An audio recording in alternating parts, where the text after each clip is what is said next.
Ever wondered what these nutrition data on a food item means? If you're curious, stay tuned and we'll talk about that today. Do subscribe to our channel and click the notification bell so that you're updated with our videos.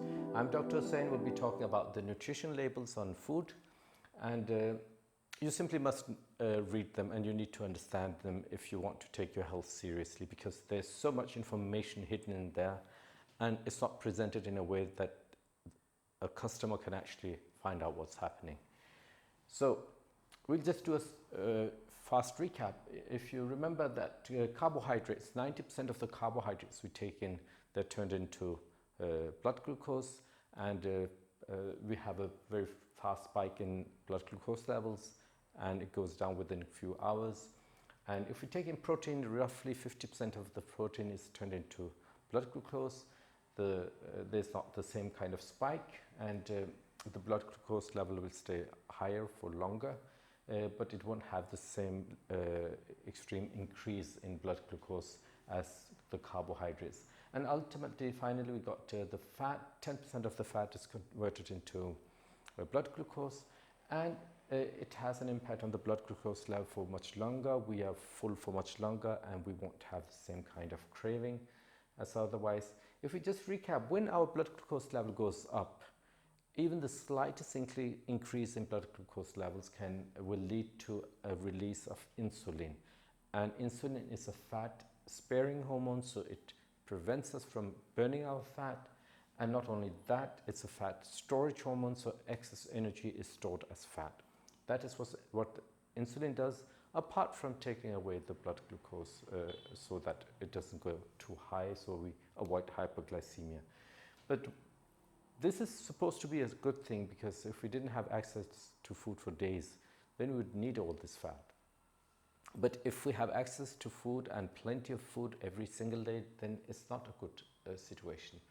Let's talk about the nutritional facts or labels or data, whatever we call it.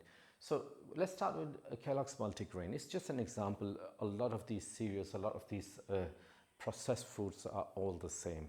There might be some variations, but basically it's the same.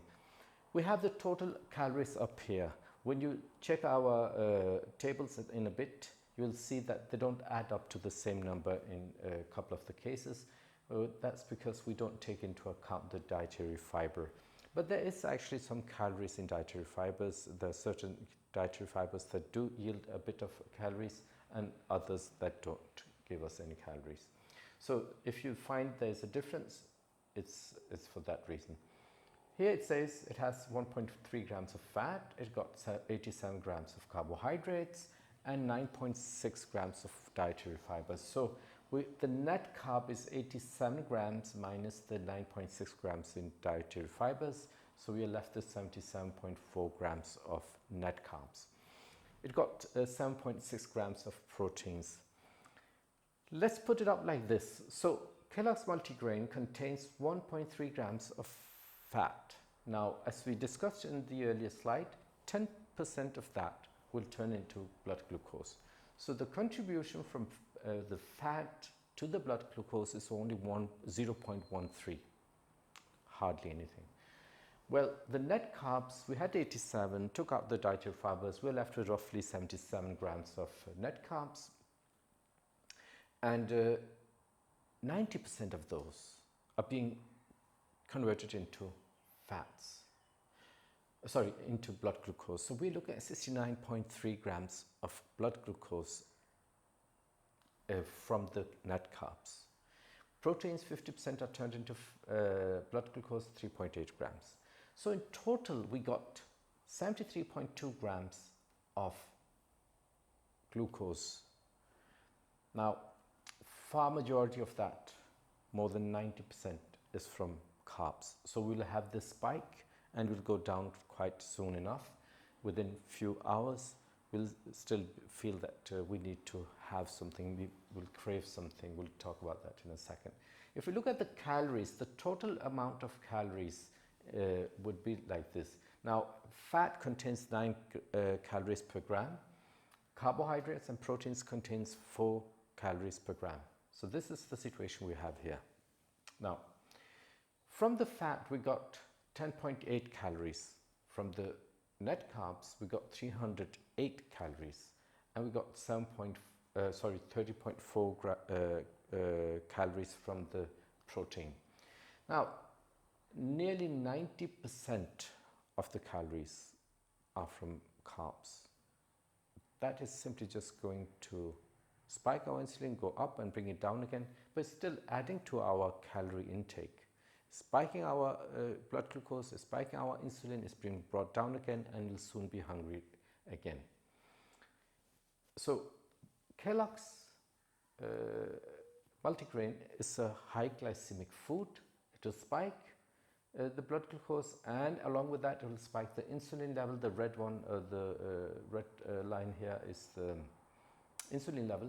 So it will spike our blood glucose, it will spike our insulin, because our body is not really used to deal with these processed kind of foods and this high glucose content and carbs content. The body will make an overcorrection and will actually go down here with the blood glucose level, and we'll start craving food again. If we go below this line, we'll start having this need for something, take in something again. So high glycemic, within few hours, we'll be hungry again. Let's look at eggs. It contains 196 calories. Total fat is 15 grams. Carbohydrates is 0.8 grams, and we've got 14 grams of protein. If we look here, so the fat contributes in terms of glucose, the fat contribution is only 1.5 gram, because only 10% of this is converted into blood glucose. So the 0.8 grams of carbohydrates, 90% of that is going to be turned into blood glucose, 0.72 grams of glucose. Now, with the proteins, we got 14, half of that is going to be turned into glucose. But just look at these numbers. Now, we got nearly 18 times more fat, but the contribution for blood glucose is only double the amount than the carbs, although it's 15 times more in weight than the carbs. Half of what the total fat, the 15 grams of fat, is contributed to the blood glucose, half of that is coming from 0.8 grams of carbohydrates. This is quite dramatic. But anyway, totally we are looking at a blood glucose addition at 9.2 grams from 100 grams of egg. Compare that to this, 73. So we have nearly 12% in the blood glucose addition from the egg. Okay.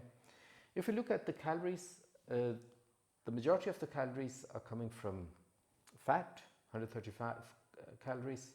We got some from the 3.2 from net carbs, and we got 56 calories from the protein. This egg is going to keep us fuller for longer, like 5, 6, 7, 8, 9 hours, 10 hours. Avocados, we got 29 grams of fat, we got 17 grams of carbohydrates, we got dietary fibers 14 grams, so the net carbs are 3, and the protein is 4 grams. We'll have more of a difference with the 322 grams because the dietary fibers, we don't count them for now. Anyway, so we have 29 grams of fat in this avocado, 100 grams of avocado. 10% of that is going to be turned into blood glucose. That's the 2.8, 2.9 grams that is converted into blood glucose, the contribution from fat. We got only 3 grams of carbs, but despite of that, it's nearly contributing the same amount of blood glucose as the 29 grams of fat is doing. So, and this is over 8, 9, 10 hours, while the net carbs is going to spike our insulin over a shorter while, so it will stimulate more insulin secretion.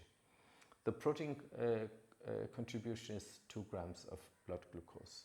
In total, we are looking at far majority of the energy is coming from fat, which we like. So this is something that will keep us full for longer without spiking the blood glucose and without spiking the insulin. And if insulin is not spiked, it's not also going to store fat, it's not going to spare fat, because we have access to the fat, we have access to burn the fat. Mozzarella cheese, 22 grams of fat, 2.2 grams of carbohydrate, and 22 grams of protein.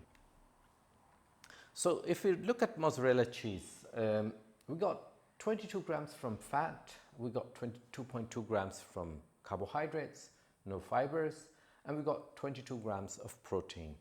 Let's break it down. So those 22 grams of mozzarella cheese, from 100 grams of mozzarella cheese, 22 grams will be fat. 10% of that will contribute to the blood glucose level, is 2.2 grams. The net carbs, we got 2.2 grams of net carbs. So 90% of that is going to be turned into blood glucose, 2 grams. Proteins, 22 grams, and half of that is going to become blood glucose, will contribute to our blood glucose and the insulin secretion. Again, I know I've said it, I'll repeat it again. It's so important. So the 22 grams of fat, that is going to give us more energy, far more energy than the 2.2 grams of net carbs. The 22 grams of fat is contributing roughly the same to the insulin, to the blood glucose, and as the 2.2 grams of carbs. So the blood glucose level is increased with roughly the same amount, from 22 grams of fat, 2.2 grams of carbohydrates in this case. This is quite dramatic. And the total contribution with the blood glucose is 15.2. But keep in mind, the fat and the protein is going to have less of a spike, while the 2 carbs here is going to spike it on a more immediate basis, and insulin will go up. But this, as compared to the Kellogg's multigrain, is far more healthy. And we are getting to get these 198 calories from fat. But over a longer time, we'll stay full for longer. It's not going to spike our insulin the same way as the Kellogg's multigrain or the high glycemic food will do. And the total contribution, nearly 2/3 is from fat, 1/3 nearly is from proteins. So everything considered, this will keep us full for longer. We are over here. So the body is used to deal with this kind of food, low glycemic food, with the mozzarella, with the egg, with the avocado. It has a small increase in blood glucose for some time, and we have insulin that just follows it and makes sure it comes down, but it doesn't go below the level where we start craving food again. So this is an ideal situation for us food-wise.